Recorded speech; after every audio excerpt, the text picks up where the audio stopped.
Hey everybody, it's week 2 of our seclusion from running with each other, and this is Coach Nick.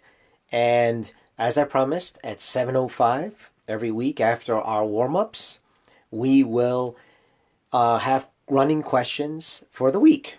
Hey Kathy, so all mind runners know that instead of having our normal practice, hey Amy, we will have, hey Amelie, we will have our um, practice virtually by asking questions. I'm hoping that at some point in the next few weeks we can get back to normal, but until then, let's do it this way. We have a questionnaire. Hey Anna, we have a questionnaire every 7:05 on Tuesdays and on Fridays. Hey Ben, hello. Hey Ben, and on Friday we are hoping, if I can make it work, to have a nice virtual happy hour at 5 p.m. Hey, John. So, without further ado, we had 3 questions last week that people asked me about. Hey, Lisa. I'll continue to add everyone individually because everyone is just as important. Question number 1 was, how can I use heart rate information from my Garmin? Hey, Jason. All right. So, heart rate monitors, okay, as a whole, are not 100% accurate. So keep that in mind up front. Okay, they may give you misleading information. Okay, hey Dennis, ask Amelie. Sometimes her heart rate is extremely high for no reason, and sometimes it's a little bit lower. So these things can be up and down. But on the whole, if you use your heart rate monitor consistently, hey Nestor, you will eventually start figuring out what the results are that are normal. Hey Deborah, and what results are abnormal for you. Okay? Again, these are all generalities. So number 1, generally, people are about 200 beats per minute as their maximum heart rate when they are fit, younger, less than 40 years old. As you get older, the maximum heart rate slowly decreases. Okay? Hey, Joanne and Sandra, of course. Okay, so keep that in mind. So you have your heart rate as a max. Okay, the most I ever got on my heart rate monitor was 205 beats per minute. That was at the end of a 4-mile race, the last quarter mile, after running the race, and I was only like 26 years old. So things have never been that high again or since. I've never broken 200 again. So again, it depends on what you are for yourself. So let's just say you start using it for a while, you start figuring out that the most you ever get at a track workout, which is usually the most the most the most troublesome time or at the end of a race, is 195. We'll keep that as your max. Okay, hey Rich. Okay, then your fat burning rate would be about 70% of that. So about 140 beats per minute, 135. And that's like kind of, let's say, your talking pace. Other people's talking paces might be 160. Hey, Eleanor. Some people's talking paces may be 140, 135 because you're in fantastic shape. So again, start getting to get to a point where you are used to what you are. Then you start noticing things. At a workout, you'll get up to 180. Well, I hope so, because then I'm not doing my job. Okay? You probably won't get to the 195 because that's your max. So let's say 180, 185, 188, you might hit your last quarter on a workout or something like that. Okay? So that's number 1. Then you'll start noticing other things, like when you're not feeling good, your heart rate will be higher than normal. So normally, all your regular runs at talking pace just like this are at 150 beats per minute, let's say, or 145, whatever. But you notice for no reason on one day it's 160. You feel sluggish. It's not your best day, but the pace is exactly the same. Well, it shows up in your heart rate. You're either getting sick, it's just not your day. Hey, Nina. Um, or for some people, it could just be that the monitor is off that day as well, especially if it spikes randomly. Okay? But once you get to know yourself, and you know what you are, and you're writing things down, and you're keeping track of it, eventually you'll get to the point where you're like, all right, around 145 is where I should be. Hey, Daphna, hope for you to join the team soon. And that's the heart rate monitor. So hopefully that answers your question on how to use the heart rate monitor. And again, whether it's Garmin or whether it's any other source, it's still your heart rate. Okay, the heart rate monitors also come on your wrist now. They also come in the bands that go across your chest. When I used them, it was that. So again, it depends on what the tool is, but that's my take on heart rate monitors. Number 2 was how can I use, hey Dana, there we go, the other coach, good to see you listening, is how can I supplement my running with spinning? Spinning or bicycling or anything that uses some kind of cycle is excellent as a supporting tool for running. Okay, so number 1, the best way to use the cycling / spinning is to go out for a run and figure out what your normal strides per minute is. Okay, you can do this one of 2 ways. One, you start your stopwatch, you just run normal pace like this, talking pace, okay? And you count how many steps you take that minute. 82, okay? Or you count every other step you take for that minute and you double it. So if you get 40, you have 80. It's the same thing, either way. Okay, but some people, maybe they like to count only their right foot for a minute. It doesn't matter. Get your normal pace of how many strides you take per minute, and then when you switch to the spinning, mimic that. So if you're running fast, and for you, it's 120 beat. Hey, Aaron, good to see you posting a lot of running. Excellent. Okay. Interesting. I hear what sounds like either fireworks or something. Anyway, let's say it's 120 steps per minute. Well, again, then you take 120 cycles per minute when you're running fast. If you're running slow, like let's say you're running a talking pace, and for you that's 100 per minute, then you mimic it and say that's your slow pace. Okay, then you can figure out any pace in between, like tempo or something like that. So for that particular thing, that's how I would use it. And of course, well, Eleanor, I certainly hope it was not a gunshot. Anyway, Lucy, hello to you as well. Eleanor and I live not too far away from each other, but I suppose she heard the same thing. So, anyway, so for the spinning, that's how I would use it. Or biking, same thing. Okay, and obviously, if you're running up a hill, going up and down hills with bikes, you may have to change it and change the gears. But on the whole, that's how I would use it to help your running. Okay, number 3. The third question I had for me today was, are 8 by 400 meters good workout for 5K?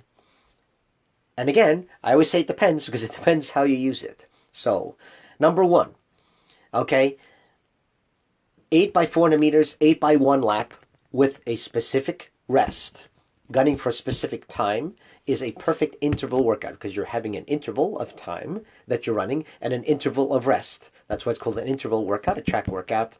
8 by 400 meters, excellent. So, someone asked me last week whether it's good for a 5K. Well, it's good for a 5K if your 5K pace normally is an 8-minute mile. Then that means your quarter pace, your 1 lap pace, is 2 minutes per mile. Hey, Josh. So, what do you want to do? You don't want to be running exactly the same pace as you're running your 5K. You want to be running the quarters faster, because the only way to run faster is to run faster. So let's say you want to break 8 minutes per mile. Well, you want to run the quarters. Again, you're not running them all in a row. You're running them 1, taking a break, 1, taking a break, and continuing on. Okay, that's why it's an interval workout. So you run, let's say, 145 for each one. It's fast, but you're only running 1 lap. And you do that a number of times. Eventually, your mile pace will go faster than 8 minutes a mile. Now, if you want to run a mile, a single mile, okay, and your PR is 8 minutes, you could still use the exact same workout. Okay, but I would tend to want to go then perhaps a little faster because you want to run your mile a little bit faster. Odds are that your mile, if you run a 5K and your average pace is 8 minutes per mile, odds are your mile by itself is probably like 7:15. Just 1 mile, nothing else. So if that's the case for you, then I would run the quarters even faster. So again, it depends on what you're using the workout for, but you can adapt it for either a mile or a 5K, or for that matter, even a 10K. So now, those are the 3 questions I got asked last week. Is there anything that you guys have for now? Well, I see Eleanor says, who knew there's a strategy? Of course there's a strategy. That's why, that's 37 years of experience. Definitely a strategy to running faster, of course. That's why it's beneficial to have somebody helping you out, especially if you want to get to the next spot in your running career. Are there any other questions while you have me this week? Or, okay, if you don't remember them now, okay, that's absolutely fine. Please post them, okay? And then I promise to be back here again at 7:05 after our warm-up, okay, for next week's talk, okay? Dates coming up. Number 1, okay, this Friday at 5, I want to have the virtual happy hour. Anyone's invited. We'll just talk, kind of complain about the lack of running, or talk to each other as our war stories are being stuck in the houses with our kids, or whatever you want. Okay. Number 2 is next Tuesday will be again this talk. Okay, another question. During this wonderful quarantine, if I'm feeling tired, is it okay to lower intensity and volume? Of course. When are you going to get another chance? Okay, there are no races coming up. Nothing. Not just for you, for anybody. Okay? So, if you just continue your base running and maybe run a couple times faster per week, you'll maintain your fitness level. If you usually running 28 miles a week, if you take a few weeks and run 22 miles a week, it's not going to kill your fitness, especially if you keep your faster components going. Okay? Do you need to run massive amounts of miles? No? What's the point? Okay? So yes, please lower it. That's great. Hey, Nicole. Hey, Stacy. I'm so glad to see you started a new streak. So, okay. So now, Nestor asked side stitches, how to get rid of them. Yeah, side stitches could be a pain in the middle of a run. I hate them, but this is my secret. Okay? A side stitch or a pain, usually in your stomach area, usually is a sign of something like let's say you drank a little bit too fast while you're running and you swallowed some air. So it's kind of like a gas bubble.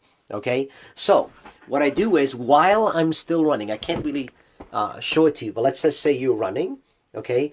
I will take my arm, feel your ribs, put your arm underneath your rib, bend over, continue running. Okay? Especially if you're going for time, like a marathon or something like that you want to finish the race, dig in there and push up a little bit and keep on running with the other arm, and usually you'll break up that bubble and it'll go away. Okay? Will it work all the time? No. I was stuck in the Boston Marathon in 2007. I had a side stitch for 8 miles before it went away. I tried everything. Didn't work. But for me, 90% of the time this works. I've shown it to the people. It's worked for them. Please try it next time. So, Eleanor says, I'm feeling really tired. I'm not able to run without getting super tired. Well, this starts getting to the point where you need to start switching things up. Are you running the same loop every time? Eleanor, every time I see you, you're running north towards Glenrock on Plaza Road. You could laugh or not laugh. So it appears that you're running the same loop every time. If I ate the same food every day, I'd get bored of it and I'd get tired for no reason. Okay? That's number 1. Number 2 is speed things up. When you feel tired, speed things up. Just for 10 seconds. Speed up for 10 seconds, 15 seconds. Break it up. Change it. Change the music. Don't only listen to What is Love, okay, from 1994. Okay? listen to something else, some hip hop or something exciting, like John Denver from the 1970s. I'm just kidding. Okay, so so that is what I would do. Is I would try to switch things up, go on more hills. I know you don't like hills, for instance, but go on more hills, speed up, slow down. New courses are always great. Take your car, park somewhere where you don't normally go, and do something different. And for me, that's what sometimes gets rid of the tiredness. And of course, sleep. Okay, a better sleep and different. I can offer as well as different drinks that may help you with that have a little bit of caffeine in them as well. Okay, so I thought I saw one more question. That pain, something happens to me climbing. Good to know. Oh, yes, exactly. Yeah, so sometimes that happens. Sandra does a lot off-road races, so definitely is something that you might want to keep in mind. All right. So, yep, we can put a whole post together on songs that I like to get me to think of something else. All right. Like for me, some songs mean nothing about running, but it's just the beat of the song. Like Boys of Summer, if you hear the beat, it's an excellent tempo pace. Has nothing to do with running. It's just the tempo pace. Perfect. So anyway, good to see you guys again. All right. If you have any questions, please post them underneath this post, and I will save them for next week. That worked out really well last week. Although I got like 4 questions at once last week, so I missed a couple, so my bad. Okay? And please stay inside when you don't have to. Please run solo, okay? And we'll get through this. It's soon enough. Again, everyone, a virtual fist bump, and we will talk to you guys soon. Take care.